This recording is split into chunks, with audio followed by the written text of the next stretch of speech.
selamat datang di Pojok Sosiologi bersama saya Priska Monika Manik. Pada kesempatan kali ini kita akan membahas mengenai bentuk-bentuk perubahan sosial. Nah, ternyata perubahan sosial memiliki banyak sekali bentuk-bentuk loh. Mari kita bahas satu persatu apa saja bentuk perubahan sosial. Yang pertama, berdasarkan kecepatan berlangsungnya. Nah, terbagi menjadi dua. Yang pertama, perubahan sosial cepat atau revolusi, yaitu perubahan sosial secara cepat terjadi pada sendi-sendi atau dasar-dasar pokok kehidupan masyarakat. Perubahan sosial relatif cepat, misalnya dampak bencana seperti pandemi COVID-19 yang menyebar ke seluruh dunia. Perpindahan manusia dari satu negara ke negara lain mempercepat terjadinya wabah COVID-19.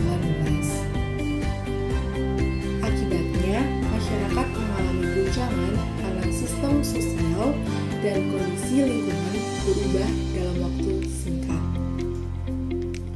Contoh dampak dari COVID-19 sendiri yaitu mendorong percepatan digitalisasi dalam masyarakat. Nah, dulu waktu kita COVID, itu sudah diterapkan sistem bekerja di dalam rumah, sekolah di rumah, dan macam-macam di rumah. Jadi, semuanya bergantung sama alat digital atau sesuatu yang digital. Seperti itu. Dan yang kedua ada perubahan sosial lambat atau evolusi, yaitu perubahan sosial yang terjadi secara lambat dan memerlukan waktu yang lama. Biasanya, perubahan ini menerapkan rentan-rentan perubahan kecil yang saling mengikuti dengan lambat. Sebagai contoh, perubahan peradaban masyarakat dari nomaden, praaksara, aksara, hingga modern. Jadi dahulu masyarakat kita itu harus berpindah-pindah tempat karena perlu mencari sumber makanan. Nah, dari situ terjadi perubahan-perubahan, muncullah sistem barter dan lama-lama muncul jadi sistem pasar yang dimana sudah menggunakan uang. Ada juga berdasarkan ukuran perubahannya. Nah, ini juga terbagi menjadi dua. Yang pertama ada perubahan sosial kecil, yaitu perubahan yang terjadi pada unsur-unsur struktur sosial yang tidak membawa pengaruh langsung bagi masyarakat dan hanya dirasakan oleh kalangan tertentu atau individu tertentu saja. Contohnya perubahan gaya atau fashion yang diminati oleh sebagian orang. Nah, ini tuh contohnya bisa kita lihat di mana saat ini anak muda banyak yang terpengaruh dengan budaya barat, cara berpakaian, genre musik itu kan, tapi tidak mempengaruhi masyarakat lain. Yang kedua ada perubahan sosial besar, yaitu perubahan yang berpengaruh terhadap masyarakat dan lembaga-lembaga seperti sistem kerja, tatanan struktur masyarakat, penemuan internet, dan perkembangan telepon seluler yang mengubah pola perilaku dan kebiasaan masyarakat di berbagai belahan dunia, bahkan dari satu generasi ke generasi lainnya. Nah, kemajuan teknologi telepon seluler ini memberikan kemudahan akses informasi, hiburan, pendidikan, kesehatan, hingga ekonomi dan bisnis. Ketiga ada berdasarkan sudut pandang atau kehendak masyarakat. Nah, ini juga terbagi menjadi dua. Yang pertama perubahan sosial direncanakan, yaitu perubahan yang diperkirakan atau yang direncanakan terlebih dahulu oleh pihak-pihak yang mengadakan perubahan. Salah satu perubahan terencana yaitu pembangunan. Pembangunan berfokus pada peningkatan kesejahteraan masyarakat di bidang ekonomi dan peningkatan kualitas sumber daya manusia yang terpadu dengan bidang-bidang lainnya. Kemudian yang kedua ada perubahan sosial tidak direncanakan atau tidak dikehendaki oleh masyarakat.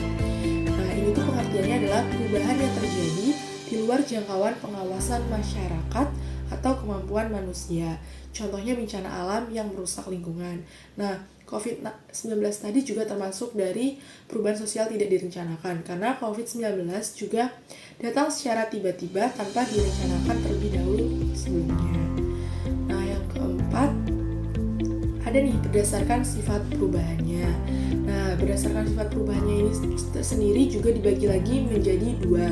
Yang pertama ada perubahan sosial struktural. Nah, perubahan sosial struktural adalah perubahan yang sangat mendasar menyebabkan timbulnya reorganisasi dalam masyarakat.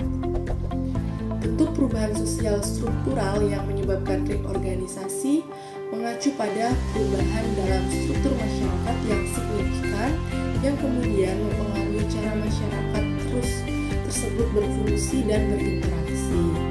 Dalam konteks ini, reorganisasi menunjukkan adanya perubahan dalam tata cara organisasi, hubungan antar individu, distribusi kekuasaan, dan hierarki sosial dalam masyarakat. Perubahan sosial struktural yang disebabkan oleh fenomena globalisasi dalam era modern merupakan contoh dari reorganisasi masyarakat. Dengan semakin terhubungnya masyarakat di seluruh dunia melalui perdagangan, teknologi, informasi, dan komunikasi, struktur sosial masyarakat mengalami pergeseran dalam hubungan ekonomi, budaya, dan politik. Globalisasi telah menghasilkan integrasi ekonomi global, perubahan dalam nilai dan norma budaya, serta transformasi dalam struktur kekuasaan di tingkat internasional dan lokal. Kemudian yang kedua ada perubahan sosial proses, yaitu perubahan sosial yang sifatnya tidak mendasar. Perubahan tersebut hanya penyempurnaan dari perubahan sebelumnya.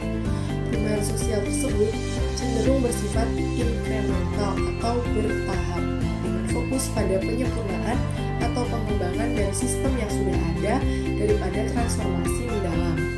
Tujuannya adalah untuk memperbaiki, meningkatkan efisiensi, atau mengoptimalkan kondisi yang sedang berlangsung tanpa merombak bentuk dasar struktur sosial masyarakat.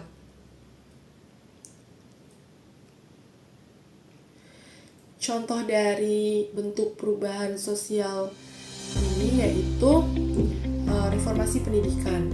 Jadi pengenalan program-program pendidikan baru atau peningkatan metode pengajaran di institusi atau lembaga pendidikan merupakan contoh perubahan yang bersifat penyempurnaan. Proses ini dilakukan untuk meningkatkan kualitas pendidikan, memperbaiki kurikulum, atau memperkenalkan teknologi pendidikan baru tanpa mengubah struktur fundamental dari sistem pendidikan itu sendiri. Lalu yang terakhir ada berdasarkan arah perubahannya. Nah, ini juga terbagi menjadi dua. Yang pertama ada perubahan sosial progres, yaitu perubahan yang membawa kemajuan dalam masyarakat. Untuk perubahan sosial progres merupakan jenis perubahan sosial yang membawa kemajuan atau peningkatan dalam masyarakat. Perubahan sosial progresif bertujuan untuk meningkatkan kondisi sosial, ekonomi, politik, atau budaya masyarakat secara keseluruhan. Tujuannya adalah untuk menciptakan perkembangan positif, peningkatan kesejahteraan, dan kemajuan dalam berbagai aspek kehidupan sosial. Contohnya yaitu peningkatan kesejahteraan. Perubahan sosial progres membawa peningkatan kesejahteraan masyarakat, termasuk dalam hal akses terhadap pendidikan seperti adanya KIPK atau KIP, kesehatan seperti adanya BPJS, kemudian ada pekerjaan yang layak dan layanan sosial yang memadai. Nah, yang kedua ada perubahan sosial regres, yaitu perubahan yang membawa sebuah kemunduran dan tidak menguntungkan bagi masyarakat. Perubahan sosial regres merupakan jenis perubahan sosial yang membawa kemunduran atau penurunan dalam masyarakat serta tidak memberikan manfaat atau bahkan merugikan bagi masyarakat secara keseluruhan. Perubahan sosial regres cenderung mengarah pada penurunan kondisi sosial, ekonomi, politik, atau budaya masyarakat dan dapat mengakibatkan konsekuensi negatif yang berdampak luas. Beberapa ciri dari perubahan sosial regres yang membawa kemunduran dan tidak menguntungkan bagi masyarakat yaitu 1. Penurunan kesejahteraan, 2. Regresi hak asasi manusia, 3. Stagnasi atau kemunduran ekonomi, 4. Penurunan kualitas hidup, dan 5. Penurunan lingkungan. Contoh dari perubahan sosial regres adalah krisis ekonomi. Jadi, suatu negara mengalami perubahan sosial regres akibat krisis ekonomi yang parah, yang menyebabkan resesi, penurunan nilai mata uang, inflasi tinggi, dan meningkatnya tingkat pengangguran. Hal ini mengakibatkan kemunduran dalam kondisi ekonomi masyarakat, penurunan daya beli, serta ketidakstabilan dalam sosial sosial, dan politik. Nah, itu tadi dia beberapa jenis bentuk-bentuk perubahan sosial. Nah, kesimpulannya, perubahan sosial terdiri dari berbagai bentuk, dan dari bentuk-bentuk tersebut dapat disimpulkan jika semua pasti akan mengalami perubahan, baik lambat atau cepat, besar atau kecil, diinginkan atau tidak. Demikian bentuk-bentuk perubahan sosial yang bisa kita pelajari ya teman-teman. Semoga materi yang disampaikan bermanfaat. Jangan ragu untuk tonton ulang jika ada yang kurang jelas. Sampai jumpa di video selanjutnya. Terima kasih sudah menonton video ini sampai